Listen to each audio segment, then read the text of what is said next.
அண்மை செய்தி 69% இடஒதுக்கீட்டை பாதுகாத்திட உரிய சட்ட நடவடிக்கைகளை மேற்கொள்வது தொடர்பாக முதலமைச்சர் விஜய் ஆலோசனை மேற்கொண்டிருப்பதாக தகவல் கிடைத்திருக்கிறது.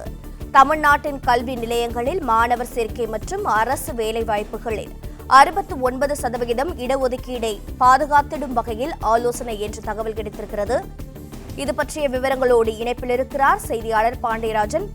வணக்கம். இந்த ஆலோசனைக்கான நோக்கம் மற்றும் யாரெல்லாம் இந்த ஆலோசனையில் பங்கேற்றார்கள், முழு விவரங்களை பதிவு செய்யலாம்.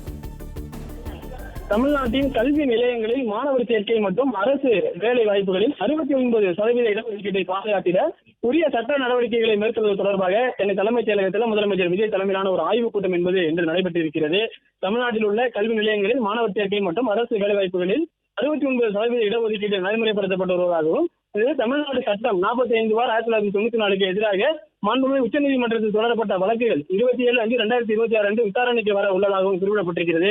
இந்நிலையில் நடைமுறையில் உள்ள 69% இடஒதுக்கீட்டை பாதுகாக்கும் நோக்கில் உரிய சட்ட நடவடிக்கைகளை துரிதமாக மேற்கொள்ள தமிழ்நாடு முதலமைச்சர் அவர்கள் அறிவுறுத்தல்களை வழங்கியிருப்பதாகவும் தகவல் வெளியாகியிருக்கிறது.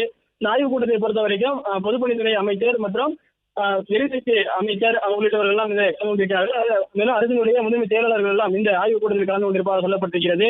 தற்போது இந்த வழக்கு தொடர்பாக அந்த வழக்கு விசாரணை வரக்கூடிய அந்த நிலையில தற்போது முதலமைச்சர் பல்வேறு அறிவுறுத்தல்களை இந்த இடஒதுக்கீடு தொடர்பாக நடைமுறைப்படுத்துவது தொடர்பாகவும் அறிவுறுத்தல்களை வழங்கியிருக்கிறார்.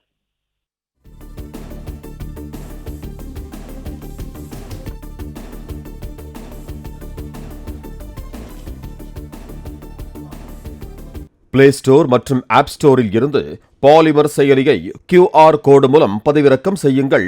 செய்திகளை உடனுக்குடன் பெறுங்கள்.